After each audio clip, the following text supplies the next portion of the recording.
7. All right, let's go back to Eric. All right, thanks, Mary. Storyteller, actor, sometime musician, Kevin Kling is a Minnesota treasure, and he's also a big fan of the Minnesota State Fair. You may have heard his narration work on the TPT documentary State Fair Stories, and we're thrilled to have Kevin come by and tell us a State Fair story. But first of all, you have an affinity, you and your dad, for Machinery Hill. Yeah, I didn't even know there were rides at the fair when I was a kid.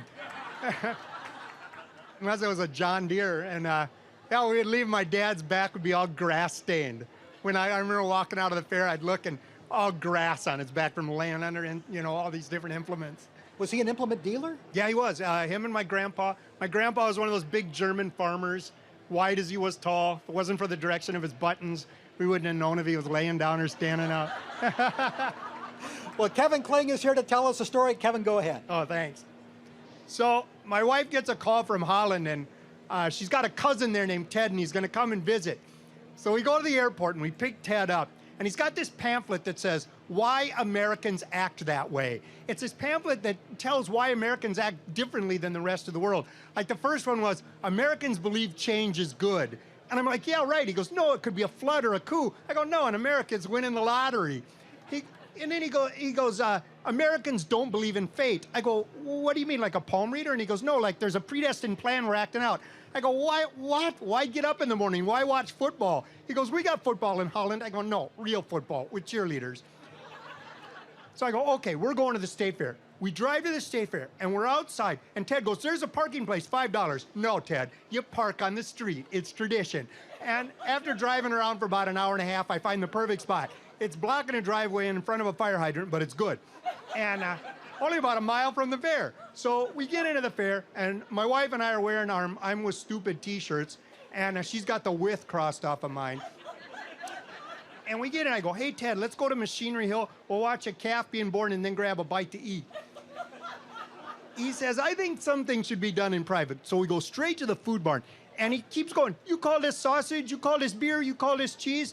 And my wife is saying, it's not sausage, Ted, it's a hot dog. And this beer's meant to go down fast, like after mowing the lawn. And that cheese, those are cheese curds. They're supposed to squeak on your teeth. He says, we age our cheese to perfection. She says, well, the perfect age for that cheese is 20 minutes. Get used to it. So this is when everything goes to HE double hockey sticks. We go into the Midway, and we're walking through, full of junior high kids. It's like that scene out of Pinocchio, right before they're turned into donkeys. And we're walking along, and I hear, hey, hey, you. And everything in me is going, don't turn, don't turn. I turn.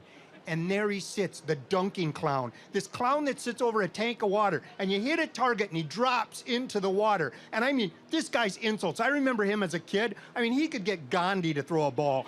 And he turns to Ted, he goes, hey, you. Ted says, what is it you want? He hears the accent, he goes, are you a Kraut? Ted says, no, I'm from Holland. The clown says, we pulled your butts out of the war. Ted says, you should not speak. The clown says, I'll speak, I'll speak. What we don't know is this clown's wearing traditional face makeup of a clown that's never supposed to speak. And this has taken Ted beyond endurable limits. He buys 3 balls and throws them overhand soccer style. The clown is laughing and singing Lily Marlene. And then he points to me, he says, he looks at my wife, he says, is that your brother? I buy 3 balls.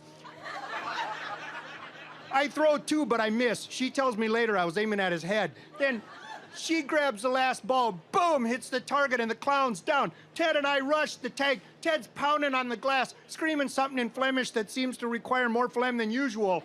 And finally, 2 hench clowns come up and drag us off and throw us out of the Midway. And something seemed to snap in Ted. He sat there. He ate corn. He had this grin on his face. He had his free yardstick between his legs. He looked like Happy Dutchman on a stick. And we helped him up and got him out. And on the way out, I could hear a junior high choir singing Wasting Away in Margaritaville. And we get in the car and drive home. And later that night, my wife said she found that Why Americans Act That Way pamphlet in the garbage. And I get up in the middle of the night, and I go downstairs, and my wife has heated up 2 corn dogs that we bought. And I'm sitting there remembering the day. You know, I learned a lot, and I think Ted did too. It's good to know that 2 countries can still come together when they have to and take out an abusive clown.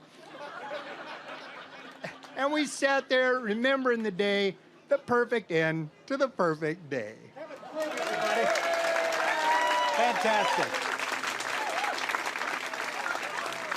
just great.